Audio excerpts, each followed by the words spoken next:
The envelope arrived on a Tuesday. No stamp, no return address.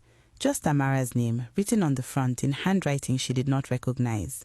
Small, careful, pressed deep into the paper as though the person writing it was making sure every letter would last. Amara opened it at the kitchen table, still in her work clothes, still carrying the dust of the market on her wrapper. She had come home late. The house was quiet. Her son Emeka was asleep in the back room, the way he always was by the time she returned. 8 years old, obedient, tired from school. She unfolded the single page inside. 3 sentences, that was all. Your daughter is alive. She has been alive this whole time. If you want to find her, come to the river at dawn. Come alone. Amara read it twice, then a third time. Then she set it down on the table very carefully, the way you set down something that might shatter if you are not gentle with it. And she sat there, in the dark kitchen, and she did not move for a very long time. Her daughter's name was Blessing. Blessing had been 5 years old when she disappeared. 3 years ago, a Thursday, Amara had sent her to the well with a bucket, something she had done 100 times before. The well was close, 5 minutes walk. Blessing knew the path. She knew the way back. She never came back.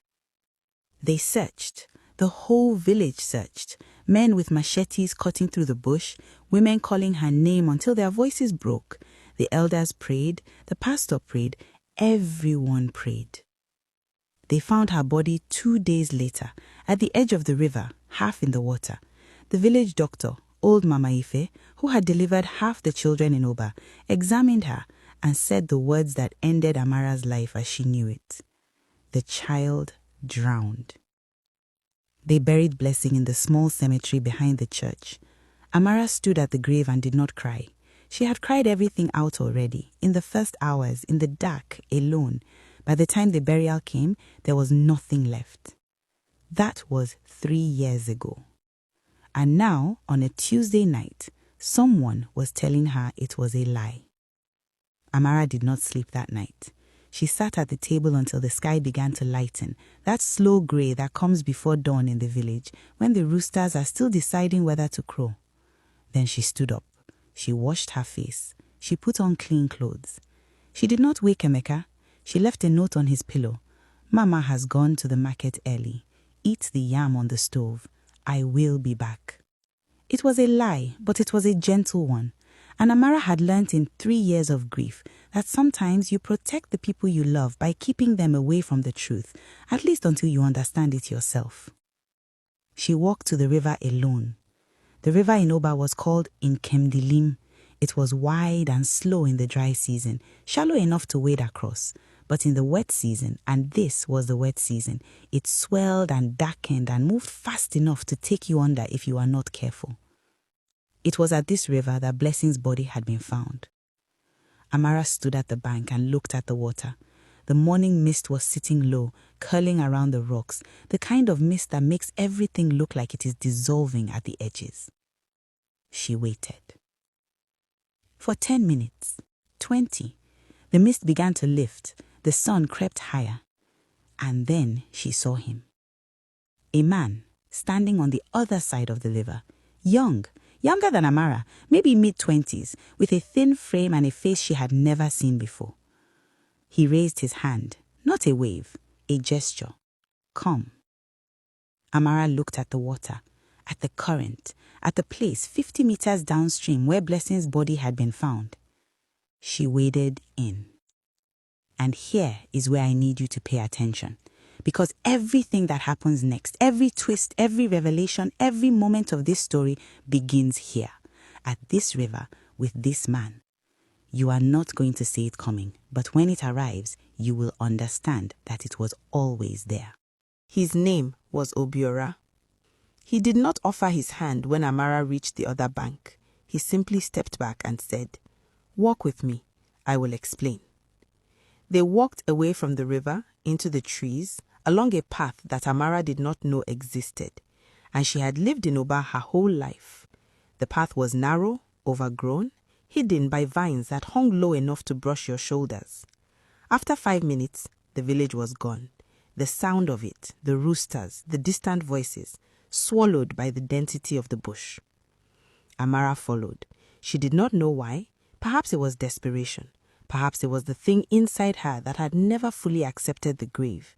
The thing that had kept her awake at night for 3 years, staring at the ceiling, feeling something was wrong that she could not name. Obiora stopped in a small clearing. There was a wooden structure here, not quite a house, not quite a shelter. A roof of palm leaves over 4 posts, with a sleeping mat on the ground and a fire pit in the center, cold and grey with old ash. "Sit," he said. Amara sat. She did not look away from him. "Talk," she said. Obiora took a breath, and then he told her. 3 years ago, he said, your daughter did not drown. The words landed in the clearing like a stone dropped into still water. Amara did not flinch. She had been preparing herself for this since the night before, but hearing it, hearing someone say it out loud in daylight with conviction, was different from reading it on a piece of paper.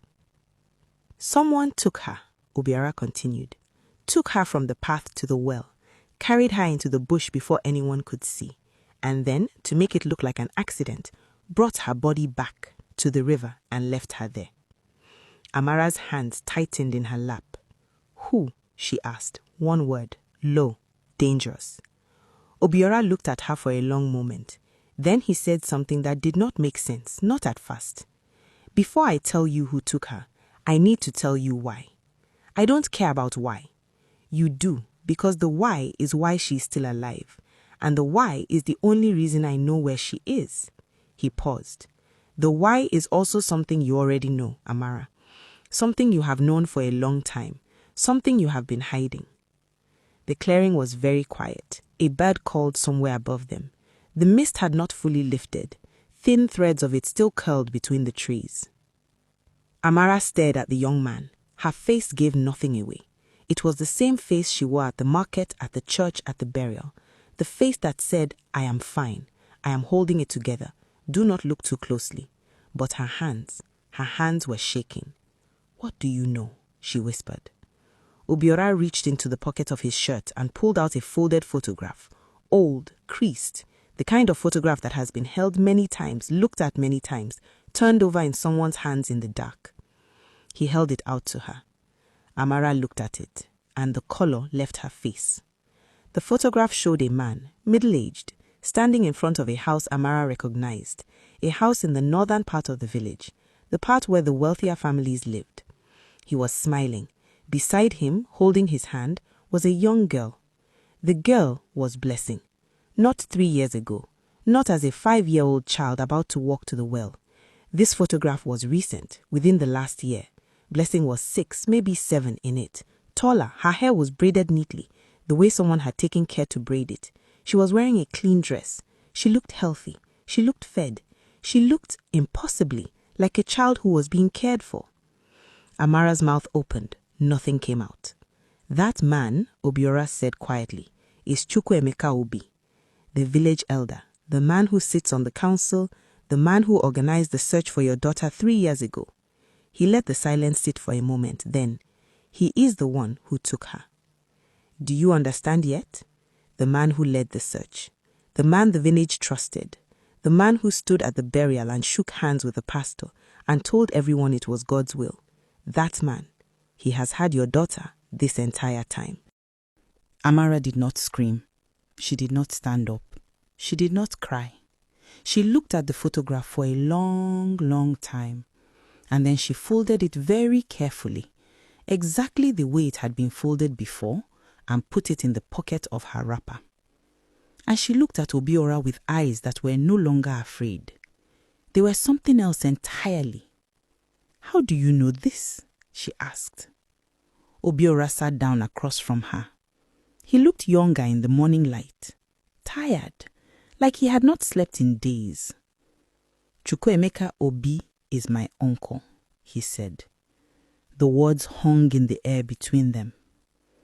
He raised me, Obiora continued. After my parents died, he took me in. I lived in his house for 15 years. I thought I knew him. I thought he was a good man. He looked at his hands. Last month, I came back to the village. I had been away, working in the city. I came back because my uncle was ill. And while I was there, nursing him, I found things. In his room, in a box he kept locked. What things? Photographs of Blessing, letters, and a journal. Pages and pages of writing. About her, about what he did, about why. Obiora paused. He looked at Amara with something that was not quite pity, but close to it. Amara, before I tell you the rest, you need to understand something. The reason he took Blessing is not what you think. It is not cruelty. It is not madness. Then what is it? Obiora met her eyes.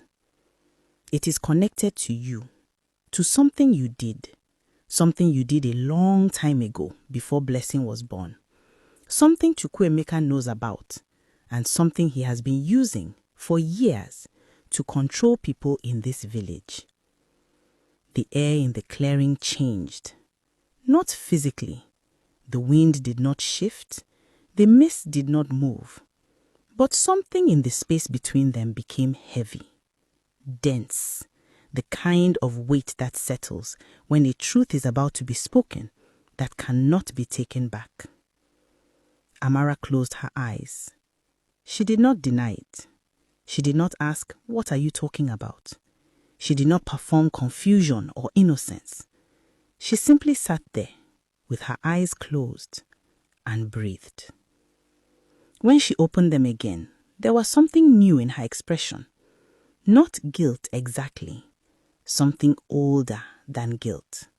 Something that looked like exhaustion, like a woman who had been carrying something heavy for so long that the weight had become part of her bones. The land, she said, quietly, almost to herself. Obiora nodded. Here is what Amara had done. 15 years ago, before Blessing, before Emeka, before the grief and the quiet and the small house with the cracked wall, Amara had been involved in something. The village of Uba had a piece of land, sacred land the elders called it, land that belonged to no one, or rather to everyone. It was where the river bent, where the soil was richest, where crops grew without effort.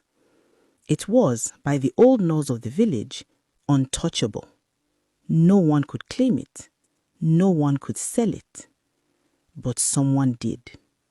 Amara, young then, desperate then, alone in a way she had not yet learned to survive, had helped a man forge documents, papers that claimed the sacred land belonged to a single family, papers that could be sold, papers that were worth a great deal of money to the right buyer. She had done it for survival, for food, for the chance to escape the poverty that was swallowing her. She told herself it was temporary. She told herself no one would find out. She told herself the land did not matter as much as her life. Chukwuemeka Obi had found out. Not immediately, not for years, but eventually, the way these things always surface. Someone talked, someone saw, someone remembered. It reached him. And Chukwuemeka Obi, who was on the village council, who had the authority to punish, who could have exposed Amara and destroyed her life, did not expose her. Instead, he kept the secret, held it close, and used it quietly, invisibly, over years to bend Amara to his will. Small favors, small debts, the kind of control that leaves no marks on the skin, but reshapes everything inside. He took Blessing because of the land, Obiora said. Not a question. Amara nodded slowly. Here is what Amara had done. When I told him I was pregnant with Blessing, he came to me. He said if I ever spoke about what I had done, He would make sure the child would never grow up in this village. He said he would take her. He said he would make it look like an accident. He paused. I believed him, so I stayed quiet. For 5 years, I stayed quiet. I did everything he asked. I never challenged him. I never told anyone. Her voice cracked, just slightly. The first crack in 3 years. And then he did it anyway. Listen to that. She gave him everything he wanted. She bent, she broke, she stayed silent, and he took her daughter anyway. This is what happens when you give a man your secret. He does not protect you with it. He uses it every single time.